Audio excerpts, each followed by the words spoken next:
Assalamualaikum warahmatullahi wabarakatuh. Salam Indonesia. Saudaraku sebangsa dan setanah air, akhir tahun 2018 yang lalu, kita dihebohkan dengan banyaknya kasus perceraian di Indonesia. Kemenag mensinyalir ada sekitar 375.714 kasus. Ada juga Susenas mencatat 11,4% di Indonesia juga terjadi pernikahan dini atau kawin di bawah umur. Kenapa saya padukan antara kasus pernikahan dini dengan perceraian?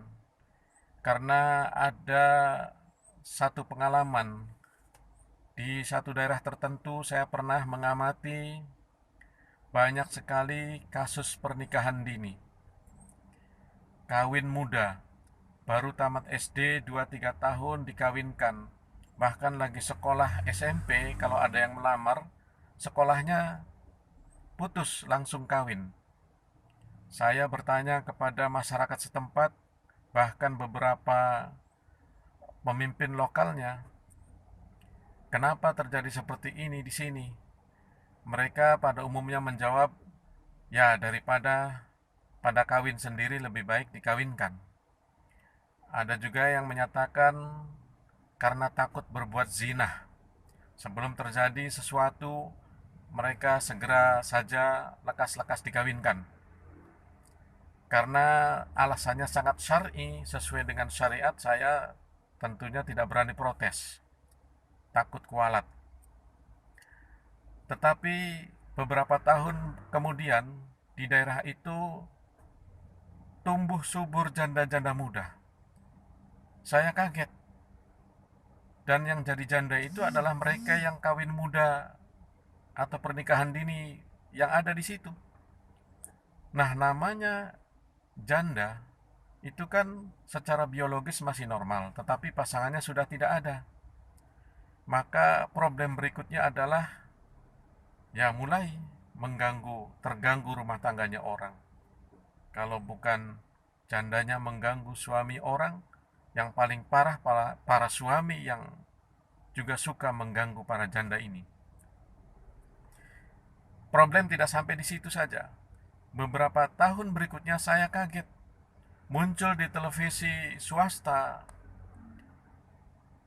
bahwa daerah tersebut termasuk salah satu pengekspor, pengirim wanita-wanita panggilan atau PSK, naudzubillah min dalik. Saya tersentak dan kaget. Karena apa? Karena ini kalau kita kembalikan kepada niat awal orang tuanya mengawinkan mereka adalah ingin menghindari perbuatan zina, kok ujungnya mereka malah menjadi tukang zina. Wah, ini ada yang tidak beres. Saya kemudian ya melakukan survei kecil-kecilan, katakanlah pengamatan. Itu ternyata ada sebagian yang menurut saya kurang tepat menafsirkan hadis Nabi. Karena mereka dengan hadis Nabi yang berbunyi, ya ma'syarus sababi man istata'a minkumul ba'ata falyatazawwaj fa innahu aghaddu lil basar wa ahsanu lil farji. Wahai para pemuda, ya biasa kita terjemahkan juga garis miring pemudi, jika kalian sudah mampu menikah maka segeralah menikah. Karena dengan menikah itu bisa menundukkan pandangan kita dan menjaga kemaluan kita. Yang saya katakan kurang tepatnya dalam penafsiran adalah mereka menafsirkan manistatoa, barang siapa yang telah mampu. Yang dimaksud mampu di sini ternyata selidik punya selidik, mereka menganggapnya adalah bahwa yang sudah boleh menikah adalah mereka yang sudah mampu secara biologis. Artinya kalau mampu secara biologis bagi perempuan, kalaupun umurnya baru 11 tahun, 12 tahun, yang penting sudah haid, sudah bisa dinikahkan. Laki-laki yang penting sudah pernah mimpi basah, atau ya katakanlah sudah bisa ereksi, itu sudah bisa dinikahkan kalau hanya penafsirannya secara biologis. Tapi kenyataannya, kalau hanya menafsirkan secara itu kemudian kita buru-buru mengawinkan, apa yang terjadi? Yaitu perceraian. Dan perceraian pun beragam. Ada cekcok, ada karena ekonomi, dan lain sebagainya. Bahkan saya pernah mendapatkan ada yang bercerai itu hanya gara-gara si istri memasak sayurnya keasinan.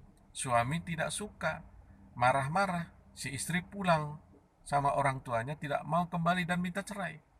Ada juga gara-gara si suami duduk-duduk di pos kamling, kemudian lewat teman SD-nya yang cewek, bersiul. Istrinya melihat, cemburu, minta pulang juga ke rumah orang tua, minta cerai. Jadi lucu, hanya hal-hal yang sepele itu. Nah, menurut saya, ini penafsiran harus diluruskan.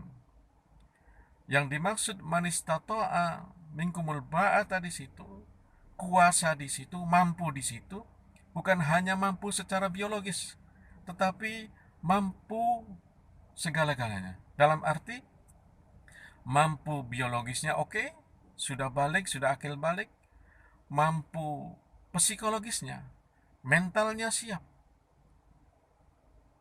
agamanya juga harus sudah ada.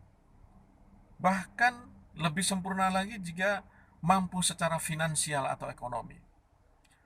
Maka sebenarnya mampu di sini ini relatif. Ada juga yang baru umur 16 tahun tapi sudah dewasa.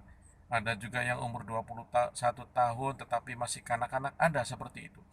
Namun secara umum itu ada juga instansi pemerintah yang menawarkan sebaiknya perempuan kawin paling cepat usia 20 tahun, laki-laki 25.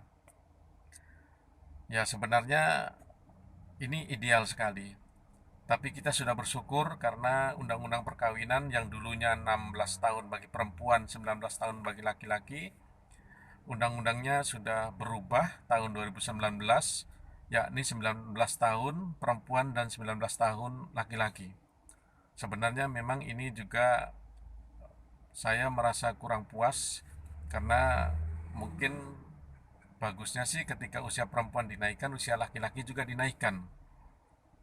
Tapi oke lah, karena ini sudah terlanjur diundangkan.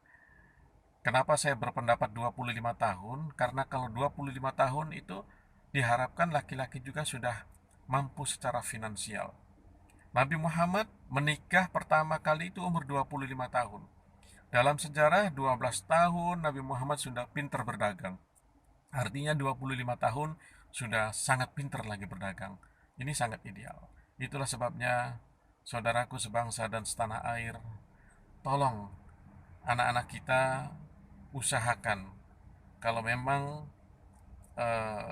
mau menikah, usahakan dulu, didewasakan dulu. Usahakan dulu kalau bisa umurnya 20 tahun perempuan dan 25 tahun laki-laki. Eh, tapi kalau yang sudah terlanjur dinikahkan, umurnya masih muda, ya sekarang usaha kita adalah melakukan pendewasaan bagi kedua belah pihak, baik bagi suami maupun bagi istri. Ini mudah-mudahan menjadi satu solusi buat kita. Terima kasih. Assalamualaikum warahmatullahi wabarakatuh. Salam Indonesia.